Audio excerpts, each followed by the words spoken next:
السلام عليكم.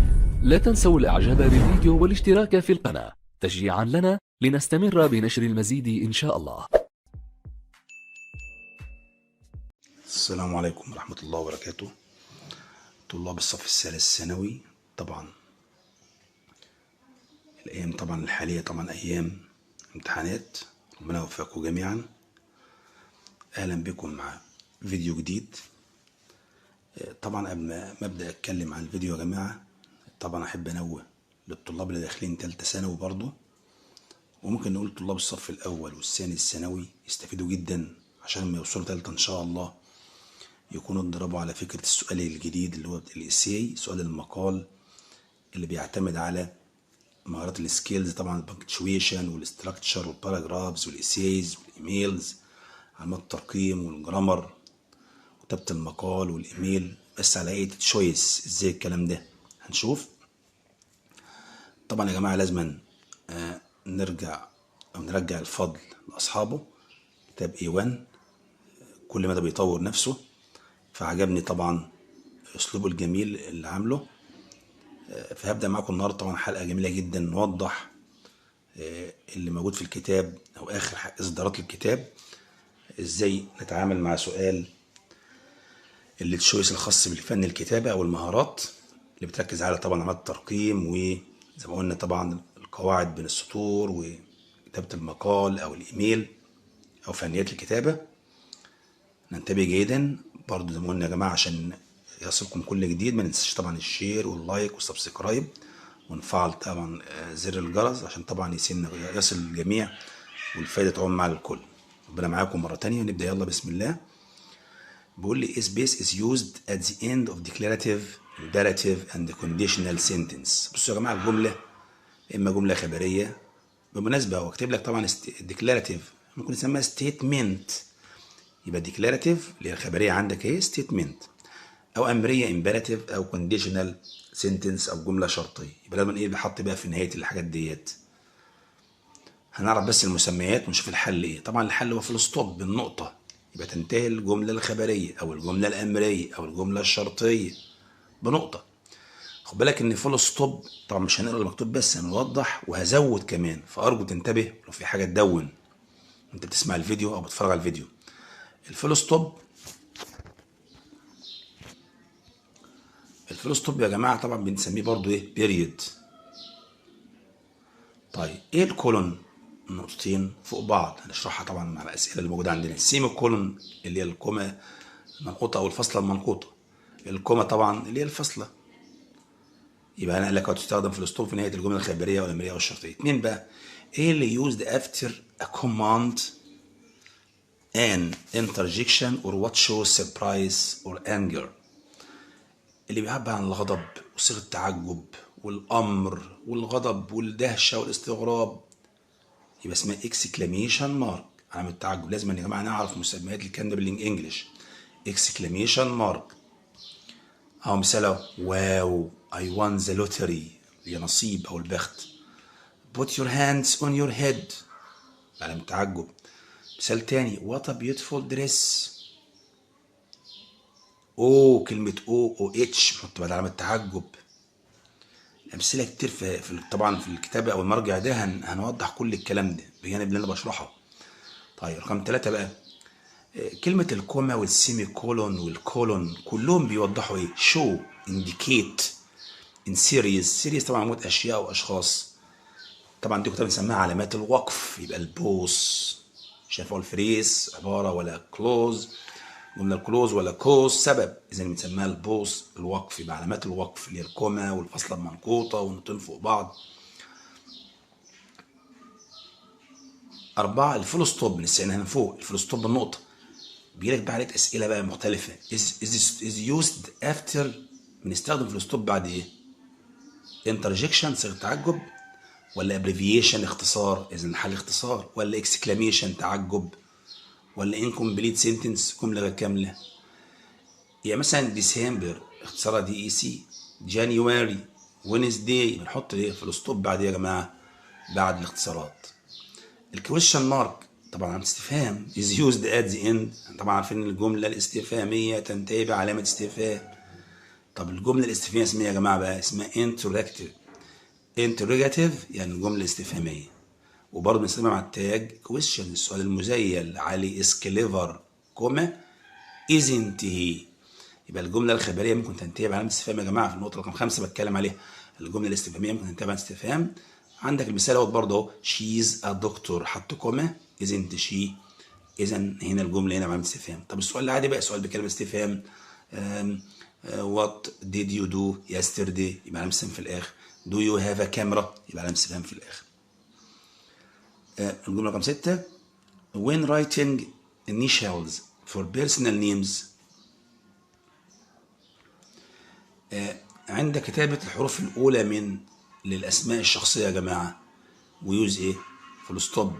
تاني ملحوظة نعرفها فول ستوب بعد الاختصارات في نهاية الجملة. طلع بقى من أمثلة دون اهو بقى الجملة الأمرية الجملة الخبرية. عندنا طبعا بعد اختصارات وعندنا بعض ايه اختصار الحروف الاولى للاسماء زي مثلا هيربرت جورج ويلز. شغلناها ازاي؟ اتش وبعدين فول ستوب وبعدين جي وبعدين فول ستوب وبعدين كلمه ويلز. نمبر 7 a pair or single or double space are used in indirect speech.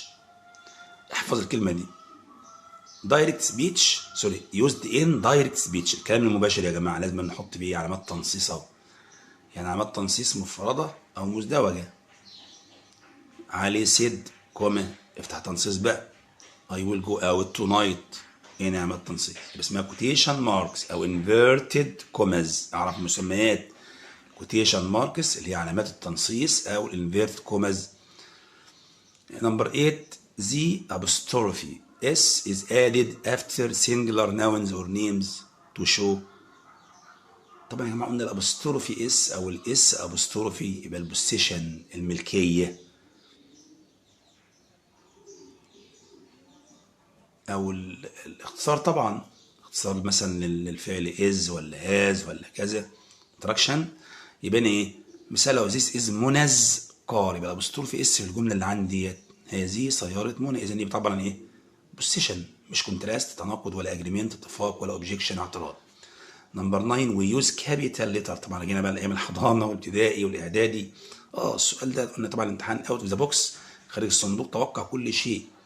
بنستخدم الحروف الكبيره تو مارك ذا بيجيننج اوف بدايه اي جمله خبريه او استفهاميه او امريه او تعجبيه او ابدا الحرف اول كابيتال اهو. بيردز هاف وينجز البي لازم تكون كابيتال. يبقى ايه بدايه هنا الاختيارات؟ بدايه صفه بدايه سطر بدايه ظرف أو خط لا اللي هي كلمة لاين لا ولا سنتنس جملة. نمبر 10 space is used after yes and no. طبعا عارفين من قديم الأزل إن yes ونو يجي بعدها يا جماعة الكوما الفاصلة. شايف المثال؟ no I don't like coffee يبقى بعد نو عمل إن كابيتال وجي بعد نو إيه؟ الكوما. مش هينفع خليها طبعا أحط بعد نو حرف كبير ولا أحط نقطتين فوق بعض ولا الفاصلة المنقوطة. space is used before please. طبعا أي جملة فيها please. could you open that window please حط قبلها كوما. please could you open that window برضه please قبلها وبعدها. 12 space introduce lists in sentences. اوعى تنسى كلمة lists القوائم بقى مهمة جدا يا جماعة. دي عندنا الكولون النقطتين فوق ايه؟ فوق بعض. ما ينفعش اقول كابيتال ليترز ولا السيمي كولونز ولا الكوماز. نشوف مثال كده. humans need 3 things. يحتاج البشر إلى 3 أشياء. هيبدأ بقى إيه؟ يذكر القائمة الآتي زي العربي كده إليك الآتي أو التالي لازم نحط إيه؟ الكولونز. بدأ يشرح بقى فود. قال لسه أهي. طب هفصل بقى بينهم فود كوما clothing. عارفين طبعا قبل الاختيار الأخير طبعا في الفصل في القائمة أحط and. مثال تاني سلمى bought the following items. سلمى اشترت إيه؟ الأشياء التالية. نقطتين فوق بعض اهو كولونز شوجر كوما تي اند كوفي. يبقى نستخدم النقطتان الرئيسيتان قبل ذكر القائمه باشياء يكون بالطريقه الموضحه في الامثله زي ما قلنا عندنا. لكن لاحظ اختلاف في المثال التالي. سلمى بوت جمله لوحدها بس سكت اهو. قلت سلمى بوت شوجر تي اند كوفي. اشترت سلمى سكر شاي وقهوه. ما احطش هنا كولونز بالليل. لو قال لك مثلا سلمى اشترت الاتي وهبدا اذكر ايه اللي اشترته بقى احط ايه؟ الكولونز. عندنا طبعا رقم 13 سبيس يوزد بتوين سنتنس. ركز بقى عشان هما جدا بالفرق بين الكولون والكلام ده. برضه نسال احيانا ايه الكولون، النقطتين فوق بعض تستخدم بين الجمل when the second sentence explains or justifies the first sentence. تبرر الجملة الأولى لما الجملة الثانية بتوضح أو بتشرح أو بتبرر الجملة الأولى. طبعا في اختيارات من غير ما أفهم مش هينفع ولا استفهام كويشن مارك ولا حرف كبير. إذا الحل بين كولون وكوم دايما أحذف الإجابات الخطأ عشان أركز في اختياراتي. يا ترى النقطتين فوق بعض ولا الفاصلة؟ بص كده الجملة كده study in a quiet place. ذاكر في مكان هادئ. حط النقطتين فوق بعضهم. This will help you to learn better. إذا الجملة الثانية this will help you to learn better بتوضح أو بتبرر الجملة الأولى اللي هي ذاكر في مكان هادئ. إذا دي ضمن الاستخدام الثاني للنقطتين فوق بعض هي الكولون. طيب ما زلنا برضو مع الكابيتال ليتر، طبعا مهمة جدا. من غير ما نقرا الجملة الأسماء العالم علي، لندن، إيفرست، احفظ الكلمة. يبقى نستخدم الكابيتال ليترز at the beginning of اسماء المجردة ابستراكت، الكاونتابل ناون أسماء تعد، uncountable ناون أسماء لا تعد، ولا البروبر ناونز. يبقى من ضمن استخداماتك يا حرف يا كبير قبل الأسماء العلم، اسم واسمك، اسم مدينة، اسم دولة، اسم جبل، أو يبقى علي، لندن، أو لندن، إيفرست.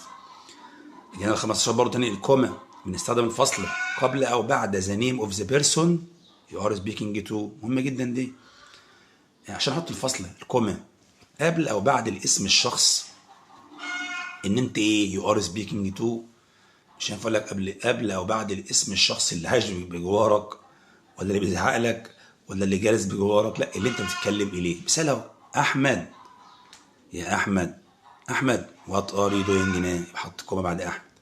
طب وات ار يو دوينج ناو احمد، ماذا انت تفعل الان يا احمد. احمد هنا منادى او مخاطب، الشخص المتحدث اليه يبقى بعد او قبل. names of countries طبعا دي سهله برضه، بيغير باسلوب بطريقه مختلفه يا جماعه. حرف الكلمه من غير ما افهم من غير ما اقرا.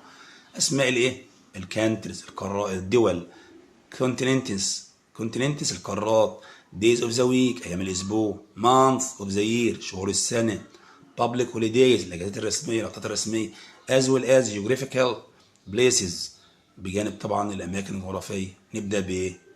علامات تنصيص، علامه استفهام، حروف صغيرة ولا كابيتال؟ كابيتال. أمثلة عندك في الجدول الأصفر. having done the job he when who. لا ده قلنا تاني السوري دي رقم 17.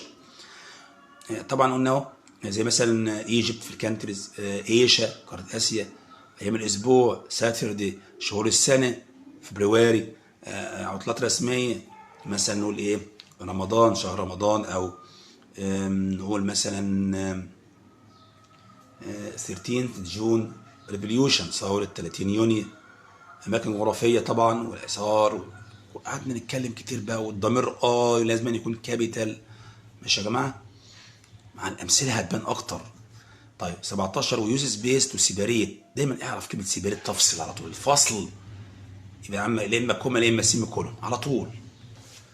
طبعا عارفين إن كله الوقف الكولون والكوما والسيمي كولون، بس بيقول لك هنا سيباريت انتروداكتوري كلوزز كي نفصل العبارات تبدأ بأحد هذه الروابط عن الجملة الرئيسية.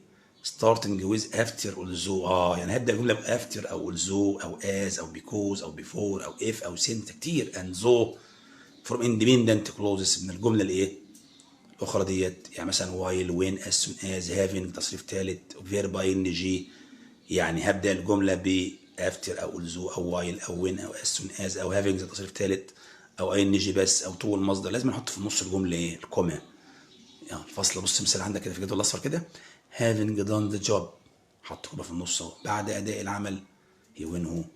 طب مثال تاني to prevent infection كي تمنع الإصابة بالمرض أو العدوى حط كوما you should always wash your hands. the titles of books رجعنا تاني برضو لاستخدامات أخرى لحرف الكبير يا جماعة. نسأل عن أيام الأسبوع وشهور السنة والقارات والمدن والدول والأسماء الأشخاص والبروبر ناونز وعناوين الكتب titles of the books والمجلات والنيوز بيبرز والجرايد والبلايز والمسرحيات والميوزك والموسيقى. should start with أبدأ بإيه أبوستروفي؟ لا. فصلة كوما؟ لا. الكولون نقطتين في بعض؟ لا. الحرف إيه؟ الكابيتال. ماشي تاني مرة سيباريت أهو يا جماعة لسه قايلها حالا برضه فوق. عشان نفرق بين الكوما والكولون اللي هي رقم بي ورقم دي. to separate lists or elements كي نفصل طبعا قوائم او عناصر او بنود within sentence داخل الجمل نفسها. فاكر المثال بتاع سلمى اهو حطها تانية. she bought sugar tea coffee jam salt and butter. هي ما قالش هي اشترت الاتي، قال لك لو اشترت الاتي او اشترت السلع الاتيه ابدا احط طبعا الكولون فوق بعض الاول وابدا اذكر بقى الاشياء اللي اشتريتها وافصل بينهم بين الكوما. انما هي قال لك اشترت ايه على طول بقى سكر شاي قهوه مربى وهكذا، فصل على طول بالايه بالكوما. نمبر 20 the space is used between two independent clauses linked by a transitional expression. مهم جدا دي قوي عشان نخش بقى على السيمو كولون. احنا قلنا عشان نفرق بين الفاصله الكوما والسيمو كولون الفصل المنقوطه. بنستخدمها امتى يا جماعه بقى؟ بين الجملتين الكلوز المستقلين linked by a transitional expression، يعني مربوطه بايه؟ بتعبير انتقالي زي accordingly من ثم وفقا لي طبقا لي consequently بالتالي ثم بناء على ذلك.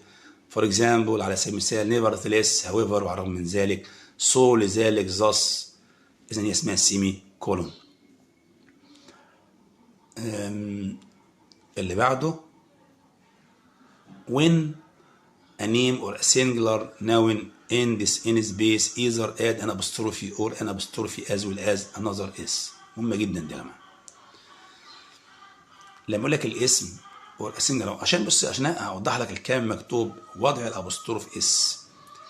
لو الاسم اصلا مفرد بس بينتهي بايه؟ بحرف الاس نحل الجمله رقم ايه؟ زي تشارلز، هو اصلا اسمه كده مش اس اضافه، ده هو اسمه تشارلز اخره اس. عشان اجيب له مملوك بقى بيمتلك ايه اقول له التليفون دي بتاع تشارلز حطينا ابوستروفي بس. طب ممكن احط ابوستروفي اس. اذا في ملحوظه مهمه جدا نعرفها مع بعض. اسماء الاشخاص الذين ينتهون بحرف الاس عند استخدام الابوستروف اس الملكيه نضع ابوستروف اس ثم المملوك او ابوستروفي بس ثم يعني مثلا تليفون تشارلز كتبها ازاي؟ تشارلز فون، تشارلز فون، ذا بوسز هاوس. ايه اللي يوز تو سيبريت ا ليست؟ برضه ليست اوعى تنسى كلمه ليست على طول بين الكوما والسيمي كولون.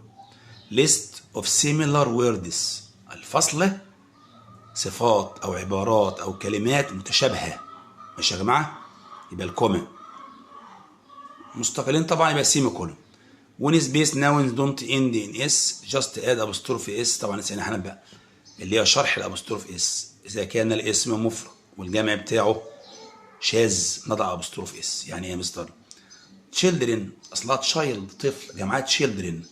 طب عاوز اقول لعب الاولاد او الاطفال حط ابوستروف اس يبقى تشيلد. ممكن كده اهو children's toys. ماشي يا جماعه؟